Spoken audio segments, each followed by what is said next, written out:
Alors, mon impression, c'est lorsque seulement on fait un programme de prière que le Seigneur écoute.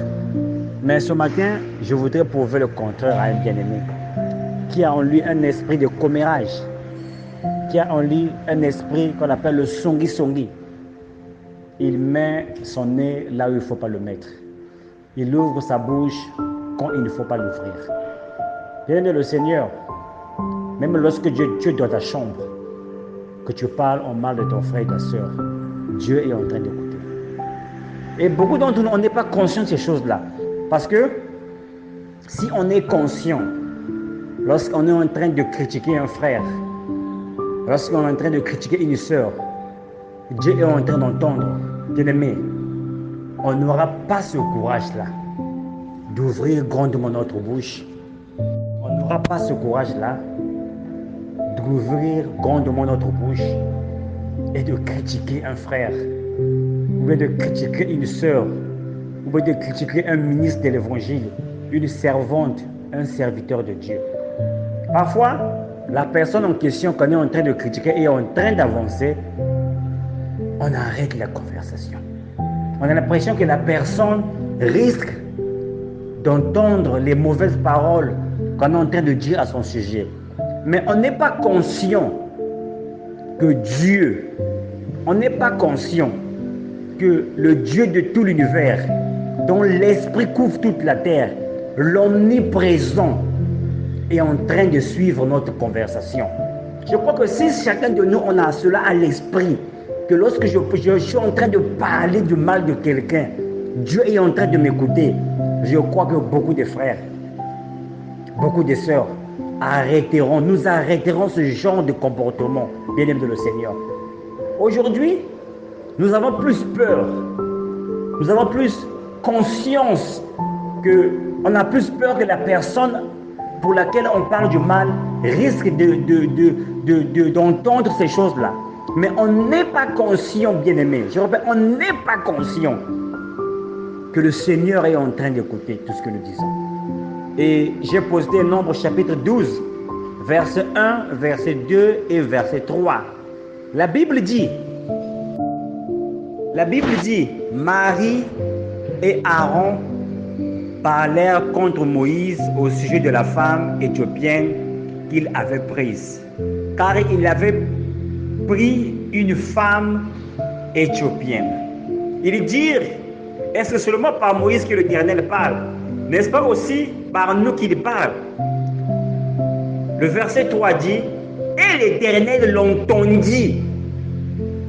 Verset 3, et l'Éternel l'entendit. Moïse, Aaron et Marie, ou Myriam dans d'autres versions, n'étaient pas en train de prier. Aaron et Marie n'étaient pas en train d'exercer un programme de prière pour attirer l'attention de Dieu. Mais ils étaient seulement en train de parler. La Bible dit que l'Éternel l'entendit.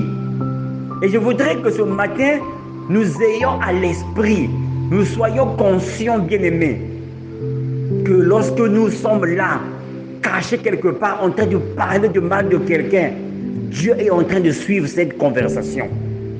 Dieu est là présent, en train de suivre cette conversation. Aujourd'hui, beaucoup ont des représailles dans leur vie.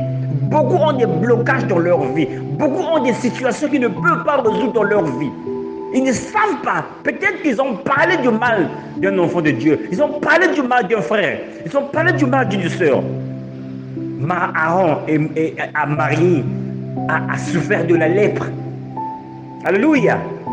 Peut-être qu'aujourd'hui, la lèpre que tu traverses, que tu as dans tes finances, la lèpre que tu as dans ton mariage, la lèpre que tu as dans ta carrière, c'est peut-être qu'il y a des paroles que tu as prononcées, que tu ne devais pas prononcer, et tu n'étais pas conscient que le Seigneur avait entendu cette conversation que tu as eue avec ce frère. Lorsque tu critiquais le mariage de ton frère, tu critiquais le mariage de ta soeur, tu critiquais la vie de ton frère, tu critiquais la vie de ta soeur. Aujourd'hui, je te demande pourquoi les choses n'avancent pas dans ma vie. Parce que l'Éternel entendit lorsque tu parles de ce frère-là. J'aime beaucoup le verset 3. Parce que l'Éternel entendit. Bien-aimés, soyons conscients. Dieu entend tout ce que nous disons. Ce n'est pas seulement lorsqu'on prie que Dieu entend. Lorsque tu es là en train de parler de ton frère, en mal, en train de parler de ton frère, en mal, ayant ce courage. Si quelque chose ne te plaît pas dans la vie de ton frère, va le voir. Dis-lui en face qu'il ne va pas te tuer, mon frère.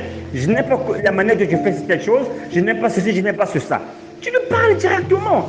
Ayant ce courage, bien-aimé de le Seigneur. Et ma petite exhortation ce matin, ce n'est pas un long message, c'est juste une petite exhortation pour attirer l'attention des enfants de Dieu. Que Dieu entend tout ce que nous disons, mon frère. Lorsque nous envoyons des messages par-ci, par-là, surtout sur les réseaux sociaux, c'est là où tout se passe, les critiques se passent sur les réseaux sociaux, où on critique les hommes de Dieu, on critique les serviteurs de Dieu, on critique les servants de Dieu, on critique les mariages des autres, on critique la vie des autres. Bien-aimé, Dieu est en train d'entendre cela.